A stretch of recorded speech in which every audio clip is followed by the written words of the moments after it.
how in the heck did this member of Congress think this was a good argument? I'm Pat Ford filling in for David Pakman today. David is coming back from a trip he did to California to do a podcast appearance that you're all going to be hearing about on tomorrow's show, I'm sure. And for today's show, I'm the one filling in. I'm usually behind the scenes. I'm also on the bonus show every day with David. So we have a lot of shows still to get to. I wanted to talk next about Steve Scalise, longtime member of Congress, in fact, the House Majority Leader, who has just about the dumbest argument imaginable when it comes to this voter ID issue. He, I guess, thinks this is a good one. He says that you have to show your ID to get pasta at Olive Garden. Therefore, we should have ID for voting in the United States. That's what Steve Scalise believes. He says that, when you sit down and you get your fettuccine alfredo at Olive Garden, or you get maybe your lasagna or your chicken and shrimp carbonara or whatever the hell you're getting for your pasta, maybe just your spaghetti with meat sauce, and I don't know. I like the pesto myself. He says that you need to show ID in order to do that. Here is Steve Scalise making an absolute fool of himself, saying that that is how it works over at Olive Garden. Show and picture ID to vote. Not a complicated subject. Again, anybody that gets on an airplane has to show a picture ID to vote. Nowadays, if you want to go to Olive Garden and get unlimited pasta, you got to show a picture ID. This isn't complicated stuff, yet every Democrat is against these basic things. Why? The only reason you can be against that is if you want voter fraud. Yes, I'm sure the next thing that the Democrats are going to do is make it so that you have to show ID to get dessert over at Chili's. In order to get the chocolate molten lava cake or the, that chocolate chip cookie they put in the skillet, you're going to have to show ID before you can do that. The Democrats are going to be all in support of that. Yeah, this is a really bad argument made by Steve Scalise here. I don't think a very convincing one. He must have thought it was a good one, but maybe there was the possibility he realized after it wasn't such a great argument. No, actually, he decided to say it again on national television. Here he is on CNBC making the exact same point, that you have to show ID in order to get pasta at Olive Garden. Therefore, you should show ID to vote. When you think about something like Save America, which is at the heart of democracy, just saying, show picture ID to vote. For God's sake, you can't go get pasta at Olive Garden without a picture ID. Why not be able to show a picture ID to vote? The franchise of American democracy, and the Senate can't get 60 votes to move it. So what exactly is going on here? Where did this come from? Well, Olive Garden brought back a popular promotion offering 10,000 lucky customers 13 weeks of unlimited pasta for $100, which I've got to say sounds like an incredible deal. No wonder they have to limit it to 10,000 customers. When a user on social media asked if the single pass could be shared among the whole family, Olive Garden replied that the passes are personalized, so no.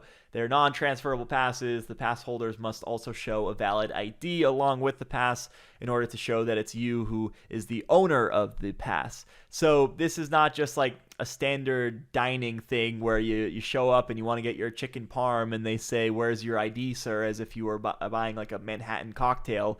This is for a specific promotional deal, and Olive Garden wants to make sure that people aren't taking too much advantage of it. They want to make sure that people aren't abusing it. So this isn't the first time that right-wingers have taken a grain of truth and blown it up way out of proportion to the point where it's so clearly a lie. And it's also not the first time that Republicans have made outrageous comparisons when it comes to this voter ID issue and what you need an ID to do versus not do in this country. Trump on a number of occasions has said that you need an ID to buy groceries. You go to the grocery store, you go to the gas station, they ask you for ID. Here's one such example of him doing that, saying that you need an ID to buy bread at the grocery store in this country, but you don't need an ID to vote. I saw on the television one of these characters.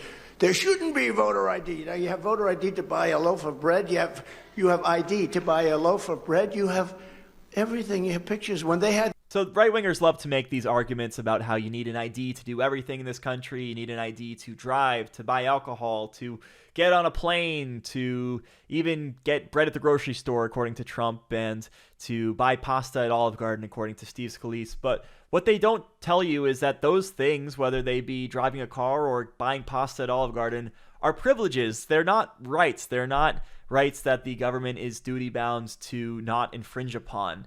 like the other rights that we have in the Constitution. Driving is a privilege, flying on a plane is a privilege. All these things are privileges. Voting is a right. In the Constitution, you cannot be denied the right to vote based on race, color, gender, or age if you're over 18. There can't be poll taxes, which, by the way, this issue of voter ID overlaps with to a great degree, because you often need money in order to get that ID in the first place. Or if you don't need money to get the ID, you often need money to get the documents in order to put yourself in a position to get that ID in the first place. So the Constitution doesn't mention Olive Garden. I hate to say it, but they do mention voting quite a lot. And if Steve Scalise wants to stay consistent on this, another way to go about doing that is to push for a constitutional amendment to make it so that Olive Garden can't do this sort of thing. So I am going to here and now present a possible 28th amendment to the United States Constitution. I shall read it for you. It goes as follows. Congress shall make no law, nor shall any state or private enterprise enforce any regulation abridging the right of the people to freely order or consume pasta, nor shall any person be required to present a photo identification to access breadsticks or the never-ending pasta bowl. So I'm hoping that in 200 years' time, people aren't debating over the commas and the specific grammar things that I've put in this amendment. I hope it's as clear as possible and we can get this thing through Congress. It sounds like it's a big priority for Steve Scalise, so maybe he'll support this and we'll get it through the Senate and the House with the 2/3 majorities we need, and then the 3/4 of the state legislatures in order to make this a constitutional amendment.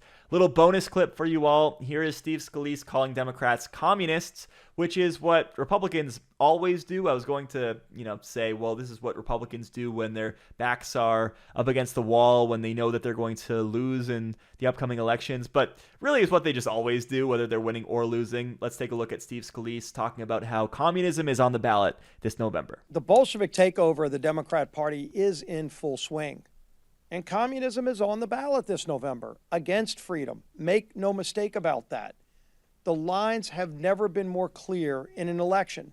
It's got to be so easy to do this job, right, of being a right-wing politician. All you do is you talk about these culture war nonsense issues, you blow things up out of proportion, you make dumb arguments like this, calling Democrats communists, and do you pay attention to the needs of working people in this country? No, you totally ignore those and you accept whatever your rich buddies tell you. And then if you want to leave Congress one day, well, then they'll give you a 7-8 figure salary in order to give you a thank you for all the things that you did while you were in power. So Donald Trump, we know, wants to pass the SAVE Act to ensure that we have voter integrity in this country. He says that that's a top issue. Steve Scalise and congressional Republicans are doing everything they can in order to accomplish that. But we know that the people actually care about housing and gas and food and healthcare, and Republicans have largely been silent on those things. They'd rather talk about ID for linguine.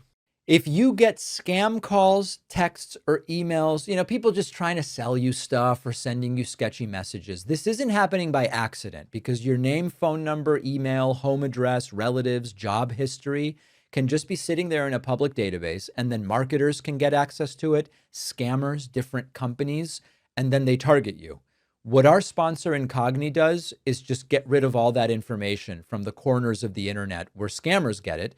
And this includes people search sites, online directories, data broker lists. Incogni will send removal requests to hundreds of notorious sites, and they'll keep just following up. And if your data comes back, they'll get it removed again. What I think is the best is the custom removals feature. This is with the unlimited plan. Sometimes you might find your information somewhere else, some one-off directory or a search result or a business database. You can paste that link into Incogni and they'll get to work right away to get it taken down. Removing your info from these databases means it's harder for scammers and identity thieves to reach you, and you can get 60% off an annual plan at incogni.com/Pakman with the code Pakman. The link is in the description.